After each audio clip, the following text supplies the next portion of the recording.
भारत, वह देश जिसे दुनिया सोने की चिड़िया कहती थी।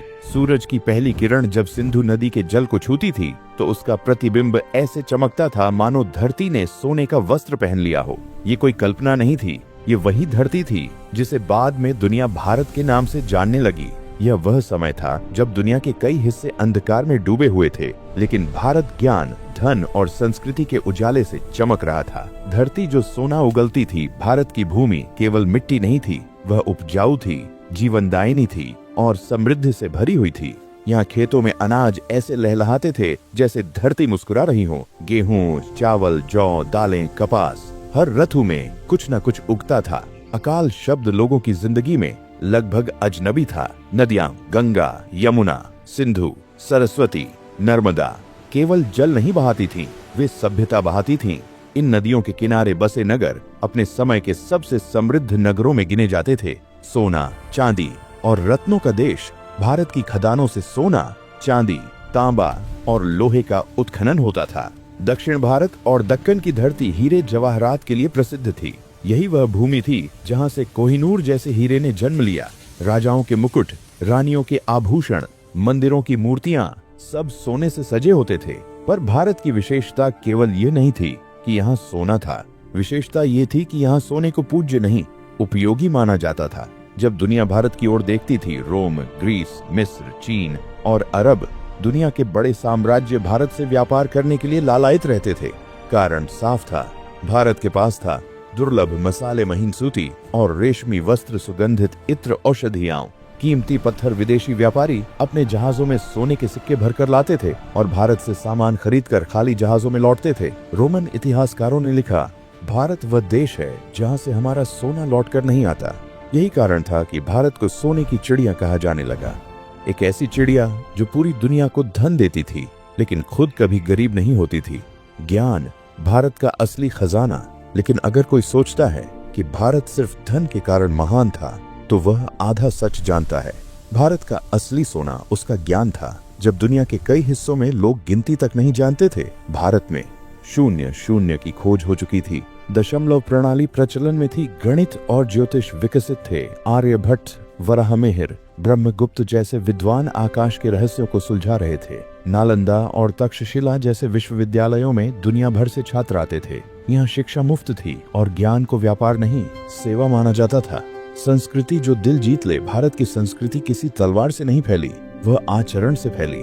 अतिथि देवो भव सिर्फ कहावत नहीं थी, जीवन का नियम था। कला, नृत्य, संगीत, शिल्प, हर क्षेत्र में भारत समृद्ध था। मंदिर केवल पूजा स्थल नहीं थे, वे शिक्षा, चिकित्सा और सामाजिक जीवन के केंद्र थे। लेकिन चमक आंखों को चुभती है। जहाँ सोना होता है वहाँ लालच भी आता है। भारत की यही अपार समृद्धि धीरे धीरे दुनिया की नजरों में खटकने लगी। विदेशी यात्रियों ने भारत की कहानियां अपने देशों में सुनाई। सोने से सजे मंदिर, दौलत से भरे बाजार और शांत जीवन। और यहीं से एक ऐसे दौर की शुरुआत हुई जिसमें सोने की चिड़िया को पिंजरे में डालने की कोशिशें शुरू हुईं।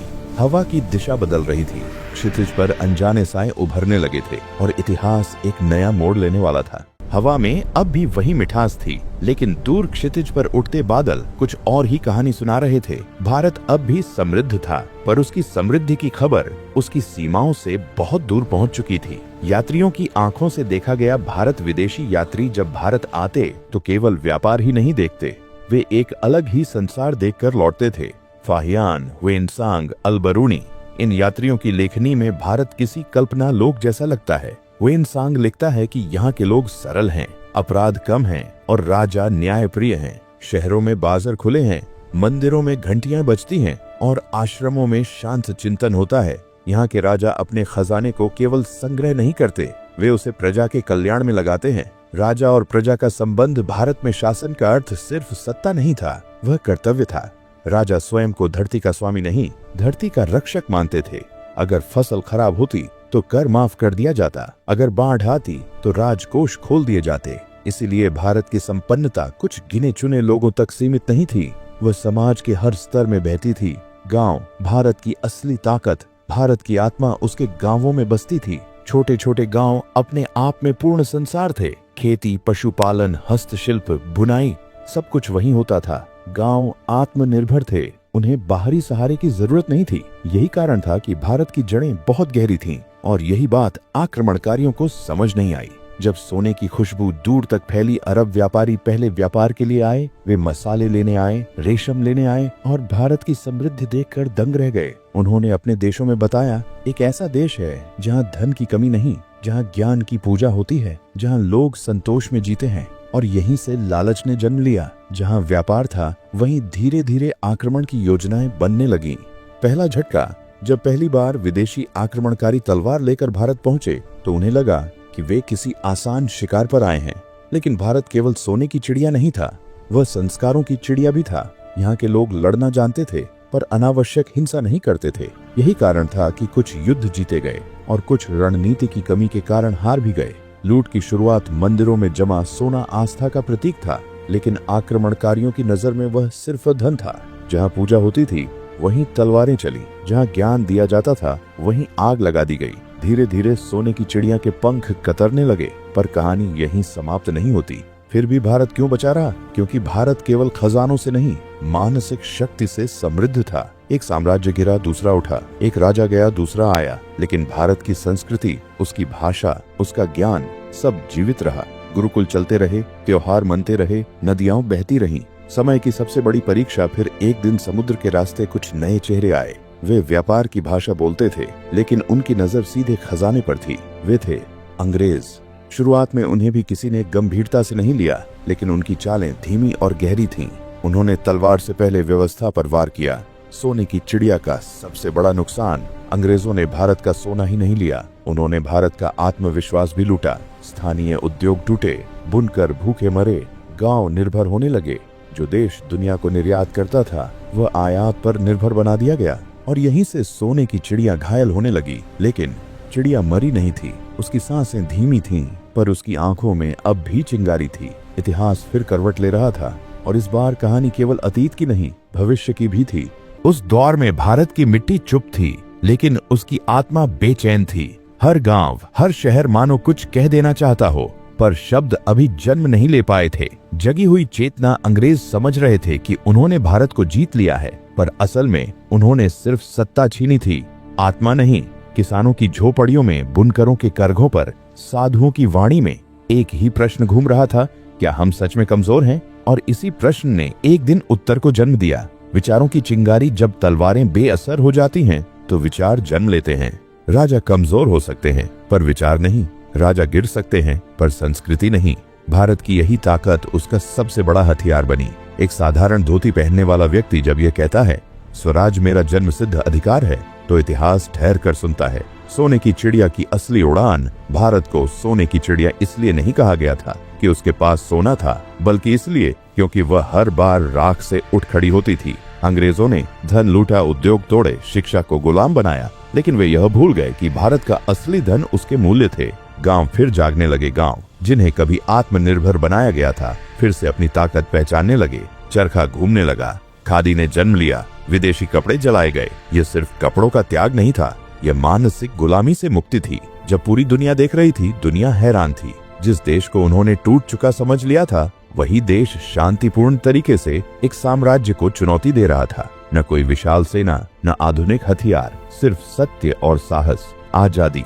लेकिन कहानी पूरी नहीं। जब भारत आजाद हुआ तो चिड़िया पिंजरे से बाहर आई, लेकिन उसके पंख अभी कमजोर थे। लूटा हुआ धन वापस नहीं आया, टूटा हुआ ढांचा रातों रात खड़ा नहीं हुआ। पर एक बात साफ थी, अब भारत अपने फैसले खुद ले सकता था। क्या भारत फिर से सोने की चिड़िया बन सकता है? यह सवाल इतिहास नहीं, वर्तमान पूछता है। आज भारत के पास ज्ञान है, युवा शक्ति है, विज्ञान और तकनीक है। सोना शायद उतना न हो, लेकिन संभावनाएं अपार हैं। अगर कभी फिर से भारत को सोने की चिड़िया कहा जाएगा, तो वह लूटे हुए खजानों के कारण नहीं, बल्कि सृजन, आत्मनिर्भरता और ज्ञान के कारण होगा। इतिहास का संदेश, इतिहास ये नहीं कहता कि भारत कभी महान था। इतिहास ये कहता है कि भारत महान बना रहता है, चाहे परिस्थितियां कैसी भी हों। सोने की चिड़िया को पिंजरे में डाला जा सकता है, उसके पंख काटे जा सकते हैं, लेकिन उसकी उड़ान की चाह कभी नहीं छीनी जा सकती। और यही कारण है कि हजारों साल बाद भी दुनिया जब भारत को देखती है, तो उसे सिर्फ एक देश नहीं, एक सभ्यता दिखाई देती है। कहानी अभी रुकी नहीं है, ये आज भी लिखी जा रही है। हर उस हाथ से जो ईमानदारी से काम करता है, हर उस मन से जो भारत पर विश्वास करता है। समय कभी रुकता नहीं, वह न किसी की जीत का इंतजार करता है न किसी की हार का। भारत भी समय के साथ बदला, लेकिन बदला झुककर नहीं, बदला सीखकर। आज का भारत अतीत की परछाई नहीं। आज जब कोई पूछता है भारत को सोने की चिड़िया क्यों कहा जाता था, तो यह सिर्फ इतिहास का प्रश्न नहीं रहता, यह आत्ममंथन बन जाता है। क्योंकि सोने की चिड़िया होना सिर्फ धन का प्रतीक नहीं था, वह दृष्टि का प्रतीक था। भारत वह देश था जो लेने से पहले देने के बारे में सोचता था, जो जीतने से पहले संतुलन देखता था, जो खोया उससे ज्यादा जो बचा रहा। हजारों सालों के आक्रमण, सैकड़ों वर्षों की गुलामी, इन सब के बाद भी अगर कुछ बचा रहा तो वह था भाषा, संस्कृति, मूल्य और आत्मा। राजवंश मिट गए, साम्राज्य ढह गए, लेकिन भारत की चेतना नदी की तरफ बहती रही। असली सोना क्या था? अतीत में सोने की चिड़िया कहे जाने का कारण सिर्फ खदानें नहीं थीं। असली सोना था ज्ञान का सम्मान, श्रम की इज्जत, संतुलन में जीने की कला। भारत जानता था कि प्रकृति से कैसे लेना है और उसे कैसे लौटाना है। यही कारण था कि यहाँ समृद्धि थी, लेकिन लालच नहीं। भविष्य की ओर देखती चिड़िया। आज भारत फिर खड़ा है एक मोड़ पर। दुनिया फिर देख रही है, पर इस बार नजर सिर्फ सोने पर नहीं, संभावनाओं पर है। युवा हैं, विचार हैं, तकनीक है और सबसे जरूरी सीख लेने का साहस है। अगर भारत फिर से सोने की चिड़िया बनेगा तो वह लूटने के लिए नहीं बल्कि प्रेरणा देने के लिए होगा। इतिहास की आखिरी सीख। इतिहास ये नहीं कहता कि भारत पर कभी संकट नहीं आएगा। इतिहास ये कहता है भारत हर संकट के बाद खुद को नए रूप में गढ़ लेता है। सोने की चिड़िया को कई बार जमीन पर गिराया गया, लेकिन उसने हर बार अपने पंख खुद बनाए। अंत नहीं, उत्तर। इसलिए जब कोई पूछे भारत को सोने की चिड़िया क्यों कहा जाता था, तो जवाब सिर्फ अतीत में मत ढूंढना, जवाब उस सोच में है जो आज भी जिंदा है। क्योंकि सोने की चिड़िया कोई स्मारक नहीं, वह एक जिम्मेदारी है। और कहानी यहीं खत्म नहीं होती। कहानी अब तुम्हारे हाथ में है, मेरे हाथ में है, हम सबके हाथ में है। जब भी भारत ज्ञान को धन से ऊपर रखेगा, कर्तव्य को अधिकार से पहले रखेगा, उस दिन दुनिया फिर कहेगी यह वही देश है, सोने की चिड़िया।